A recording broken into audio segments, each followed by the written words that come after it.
शंकराचार्य ने बहुत बड़ा आरोप लगाया था कि केदारनाथ का सोना चोरी हो गया है। सोना कहाँ गया? सोने की जगह पित्तल लगा दिया गया मंदिर में।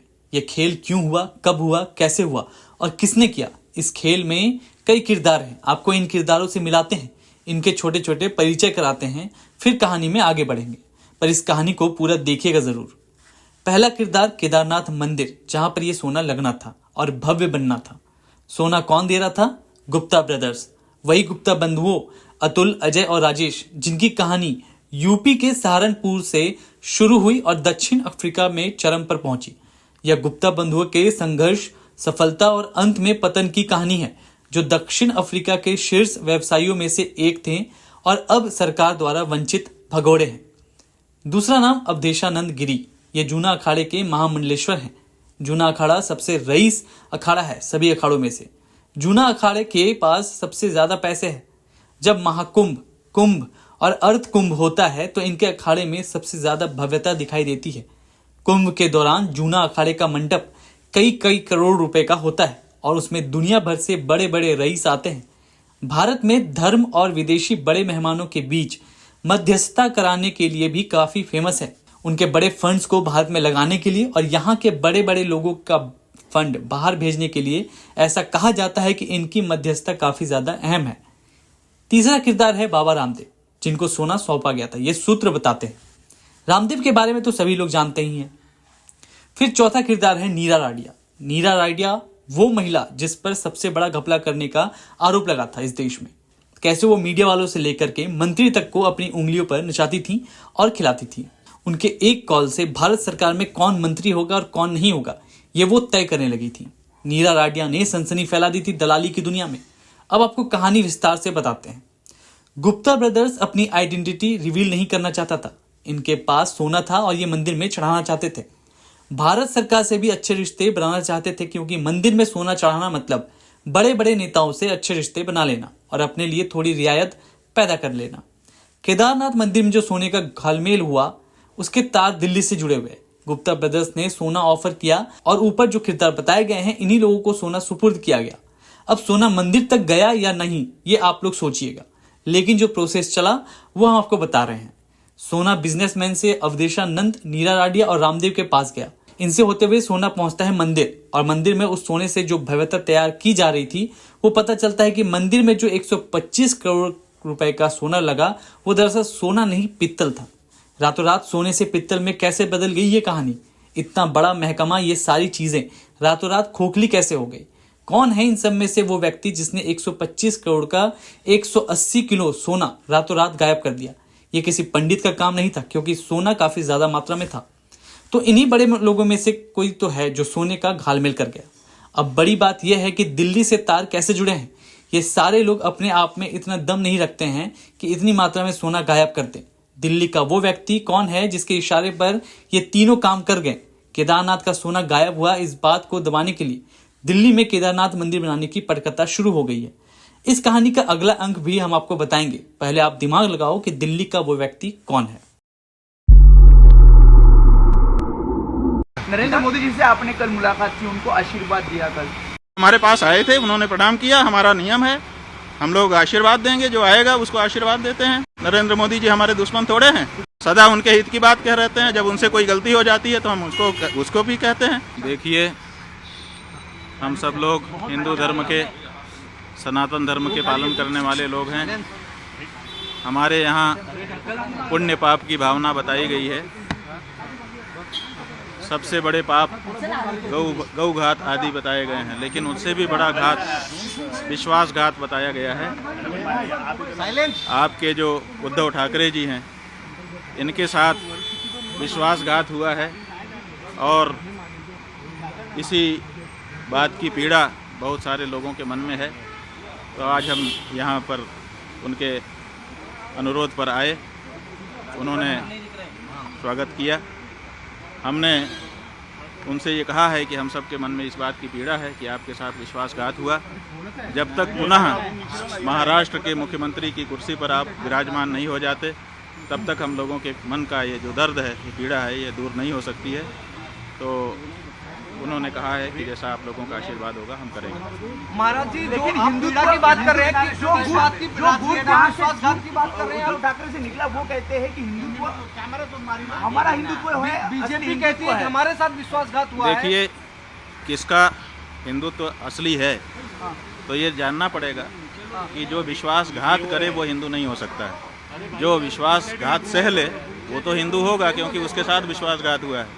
तो जिन लोगों ने विश्वासघात किया वो कैसे हिंदू हो सकते हैं? नहीं, बीजेपी का कहना है कि पहले उद्धव ठाकरे ने बाकी लोगों के साथ मिलकर उनके साथ विश्वासघात किया और यही वजह है कि बाद में उन्हें उत्तराधिकारी सरकार बनानी पड़ी। आपको बोलते हैं हम हैं, उनके विचारों के उत्तराधिकारी है। उद्धव जी बोलते हैं हम हैं, विचारों के उत्तराधिकारी। भाई, हम कह रहे हैं कि उद्धव ठाकरे जी के साथ विश्वासघात हुआ है। अब इसे में आप समझ लीजिए सब बात। ये बीजेपी ने इसलिए पूरे महाराष्ट्र की जनता इस बात से पीड़ित है। सबके मन में इस बात का दर्द है। चुनाव में इस बात का पता भी चल चुका है। अब तो ये बात प्रमाणित हो चुकी है कि महाराष्ट्र की जनता इस बात को मानती है कि उद्धव ठाकरे जी के साथ विश्वासघात हुआ है और ये ठीक नहीं है। ये जनता का भी अनादर है। जनता जिसके लिए बहुमत देती है उसको उसके समय तक के लिए बनाए रखना चाहिए। महाराज बीच में सरकार को तोड़ देना और बीच में जनमत का अनादर करना ये अच्छी चीज़ नहीं है। राज्य का भाजपा कहता है कि हिंदुत्व तो हम शंकराचार्य हिंदुत्व जो है से बयानबाजी को लेकर कैसे हमारा हिंदुत्व ही भाई, शंकराचार्य की बात नहीं है। शंकराचार्य जी क्या कहेंगे? जो सच होगा तो वही तो कहेंगे। हमें राजनीति से लेना देना नहीं है। लेकिन विश्वासघात तो हमारे यहाँ पाप बताया गया है। ये तो धर्म का मामला है ना, पाप और पुण्य। और इस बारे में कौन बोलेगा? राजनेता बोलेगा। इस बारे में तो धर्माचारी ही बोलेगा। महाराज जी, जो पूजा हुई उद्धव जी को क्या आशीर्वाद? ये हमारे यहाँ परंपरा है कि जब गुरुजन पधारते हैं तो उनकी पादुकाओं की पूजा की जाती है और उसी का विधि विधान के साथ पालन उद्धव ठाकरे जी ने सपरिवार किया। केदारनाथ दिल्ली में बन रहा है, प्रतीकात्मक केदारनाथ मंदिर बन रहा है दिल्ली में, उस पर क्या कहना है? कुछ लोग देखिए, प्रतीकात्मक केदारनाथ नहीं बन सकता है। हमारे यहाँ शिव पुराण में 12 ज्योतिर्लिंग का व्याख्यान किया गया है। बताया गया है कि 12 ज्योतिर्लिंग होते हैं। 12 ज्योतिर्लिंगों के जहाँ नाम बताए गए हैं वहीं पर उनका पता भी बता दिया गया है। और ये कहा गया है जैसे सौराष्ट्रे सोमनाथम, पहले कहा सौराष्ट्र माने पता, उसके बाद कहा सोमनाथ। उसी तरह से केदारम हिमवत पृष्ठे, जो केदार है वो हिमालय के पृष्ठभाग में है, माने हिमालय में केदार है। तो आप दिल्ली में कहाँ से ला के रख दोगे केदार को?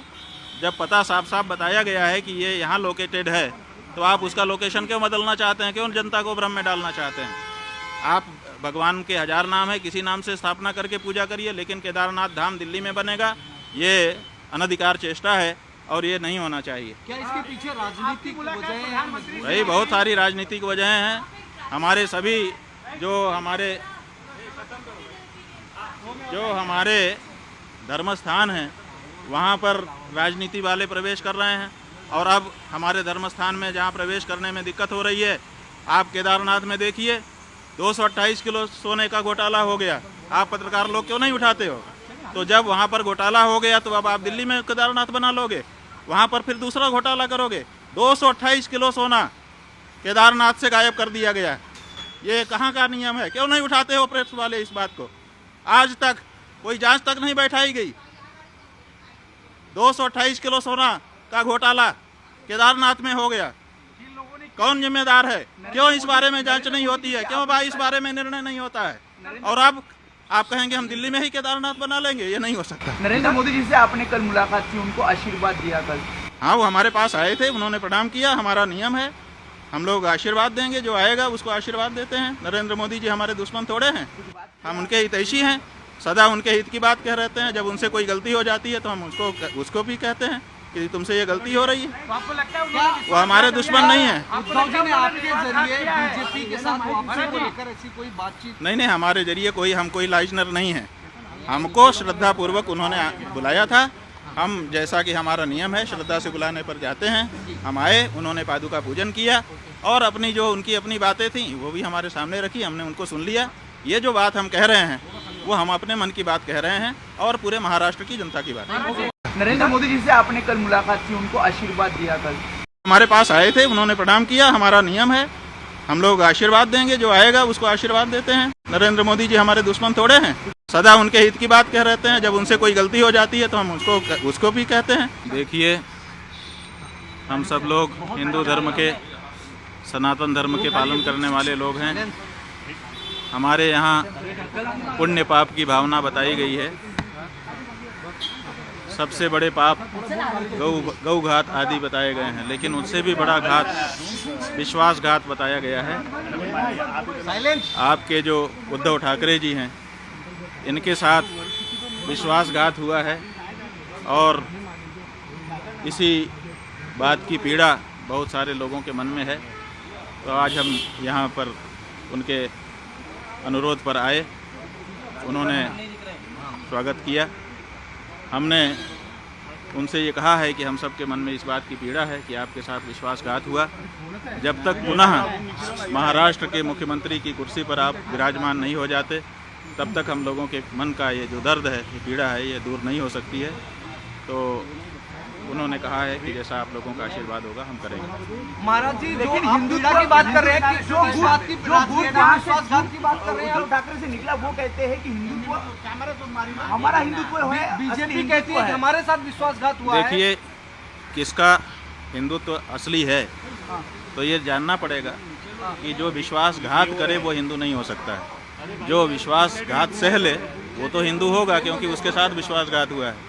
तो जिन लोगों ने विश्वासघात किया वो कैसे हिंदू हो सकते हैं? नहीं, बीजेपी का कहना है कि पहले उद्धव ठाकरे ने बाकी लोगों के साथ मिलकर उनके साथ विश्वासघात किया और यही वजह है कि बाद में उन्हें उत्तराधिकारी आपको बोलते हैं हम हैं, उनके विचारों के उत्तराधिकारी है। उद्धव जी बोलते हैं हम हैं, विचारों के उत्तराधिकारी। भाई, हम कह रहे हैं कि उद्धव ठाकरे जी के साथ विश्वासघात हुआ है। अब इसे में आप समझ लीजिए सब बात। ये बीजेपी ने इसलिए पूरे महाराष्ट्र की जनता इस बात से पीड़ित है। सबके मन में इस बात का दर्द है। चुनाव में इस बात का पता भी चल चुका है। अब तो ये बात प्रमाणित हो चुकी है कि महाराष्ट्र की जनता इस बात को मानती है कि उद्धव ठाकरे जी के साथ विश्वासघात हुआ है और ये ठीक नहीं है। ये जनता का भी अनादर है। जनता जिसके लिए बहुमत देती है उसको उसके समय तक के लिए बनाए रखना चाहिए। महाराज बीच में सरकार को तोड़ देना और बीच में जनमत का अनादर करना, ये अच्छी चीज नहीं है। राज्य का भाजपा कहता है कि हिंदुत्व तो हम शंकराचार्य जो है ऐसे बयानबाजी को लेकर कैसे हमारा हिंदुत्व ही भाई, शंकराचार्य की बात नहीं है। शंकराचार्य जी क्या कहेंगे? जो सच होगा तो वही तो कहेंगे।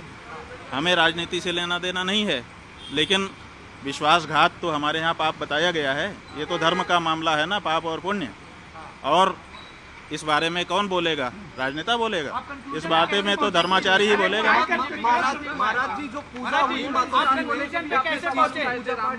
उद्धव जी को क्या ये हमारे यहाँ परंपरा है कि जब गुरुजन पधारते हैं तो उनकी पादुकाओं की पूजा की जाती है और उसी का विधि विधान के साथ पालन उद्धव ठाकरे जी ने सपरिवार किया। केदारनाथ दिल्ली में बन रहा है, प्रतीकात्मक केदारनाथ मंदिर बन रहा है दिल्ली में, उस पर क्या कहना है? कुछ देखिए, प्रतीकात्मक केदारनाथ नहीं बन सकता है।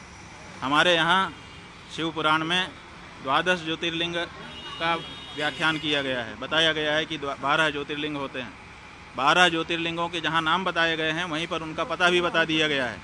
और ये कहा गया है, जैसे सौराष्ट्रे सोमनाथम, पहले कहा सौराष्ट्र माने पता, उसके बाद कहा सोमनाथ। उसी तरह से केदारम हिमवत पृष्ठे, जो केदार है वो हिमालय के पृष्ठभाग में है, माने हिमालय में केदार है। तो आप दिल्ली में कहाँ से ला के रख दोगे केदार को? जब पता साफ साफ बताया गया है कि ये यहाँ लोकेटेड है, तो आप उसका लोकेशन क्यों बदलना चाहते हैं? क्यों जनता को भ्रम में डालना चाहते हैं? आप भगवान के 1000 नाम है, किसी नाम से स्थापना करके पूजा करिए, लेकिन केदारनाथ धाम दिल्ली में बनेगा, ये अनधिकार चेष्टा है और ये नहीं होना चाहिए। क्या इसके पीछे राजनीतिक वजहें हैं? भाई, बहुत सारी राजनीतिक वजहें हैं। हमारे सभी जो हमारे धर्म स्थान हैं वहाँ पर राजनीति वाले प्रवेश कर रहे हैं। और अब हमारे धर्म स्थान में जहाँ प्रवेश करने में दिक्कत हो रही है, आप केदारनाथ में देखिए 228 किलो सोने का घोटाला हो गया। आप पत्रकार लोग क्यों नहीं उठाते हो? तो जब वहाँ पर घोटाला हो गया तो अब आप दिल्ली में केदारनाथ बना लोगे, वहाँ पर फिर दूसरा घोटाला करोगे। 228 किलो सोना केदारनाथ से गायब कर दिया गया। ये कहाँ का नियम है? क्यों नहीं उठाते हो प्रेस वाले इस बात को? आज तक कोई जांच तक नहीं बैठाई गई। 228 किलो सोना का घोटाला केदारनाथ में हो गया? कौन जिम्मेदार है?